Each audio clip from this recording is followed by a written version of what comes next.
Assalamu alaikum. Class 7th, subject Social Studies. Start with the name of Allah. Bismillahirrahmanirrahim. Recite dua. Rabbi zidni ilma. ऐ मेरे रब मेरे इल्म में इजाफ़ा फरमा. आमीन. Chapter 1, Physical State of the Earth. After this lesson, you will able to describe faults and their types.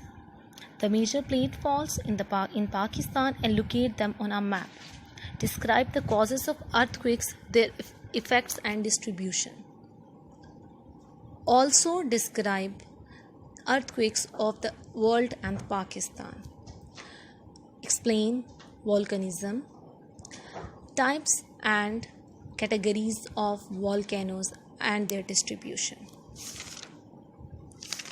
The topic is faults. Faults are large cracks in the Earth's crust. They are created at the boundaries of tectonic plates by the movement and displacement of rocks in the Earth's crust. The length of faults ranges from a few centimeters to hundreds of kilometers. Faults are usually created along the zones of the weakness in the crust. Such an area is called fault zone. The intersection of a fault zone with the Earth's surface is called fault. Types of fault: deep slip faults, strict slip faults, and oblique slip faults. Deep slip faults are of two types: the normal fault and the reverse fault.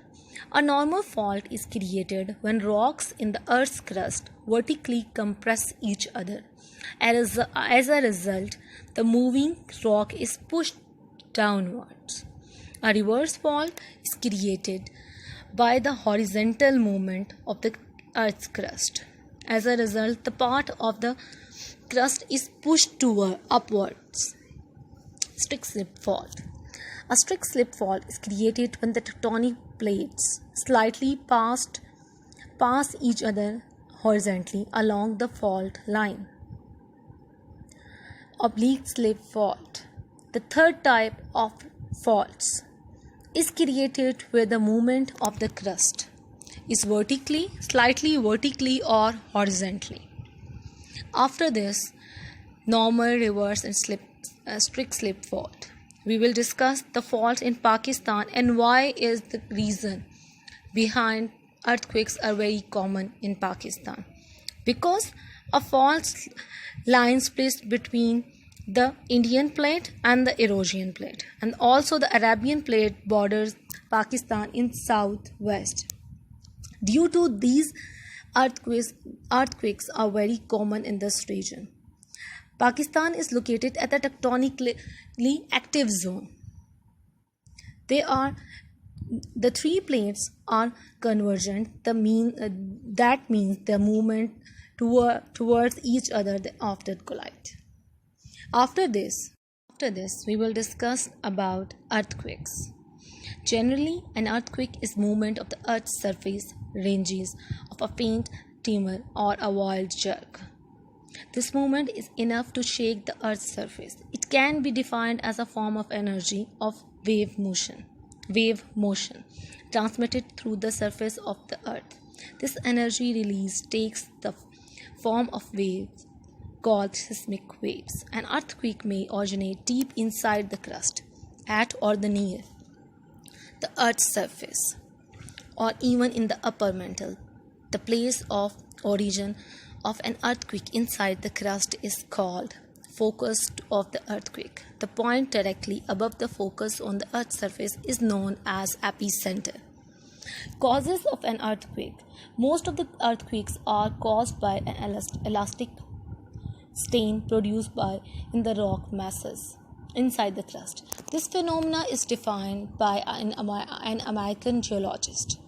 This theory explain that earthquakes occur when the rocks on either side of a fault are displaced due to some tectonic activity for many years. The effects of the earthquake can be caused a loss of human and animal lives. They may change the geological features, and the damage man-made structures. Volcanoes. Volcanism is a process that involves the eruption of molten rocks and rock fragments, hot gases from the Earth's crust. Volcanisms are the mostly created at the boundaries of the tectonic plates. The molten rock or magma comes out as lava from a pipe-like path in the crust called vent. After this, the classification of volcanoes. Composite volcanoes are formed over time by the layers of lava, volcanic ash, and rocks. Next, shield volcano. Shield volcano. These volcanoes are formed from the lava flows during volcanic eruptions. Fluid-like lava spreads out to a vast area. When it's cooled down, the lava takes the form of thin sheets on the surface of the volcanic. After this, the cinder cones. These volcanics have steep slopes and are formed from loose rock fragments. These include lava, volcanic ash, cinders, or scoria. Scoria is a dark colored rock that has bubble-like cavities. After this, the fourth type classification on the formation, lava domes. When lava accumulates around the vent, it produces a small volcanic mound called a volcanic dome.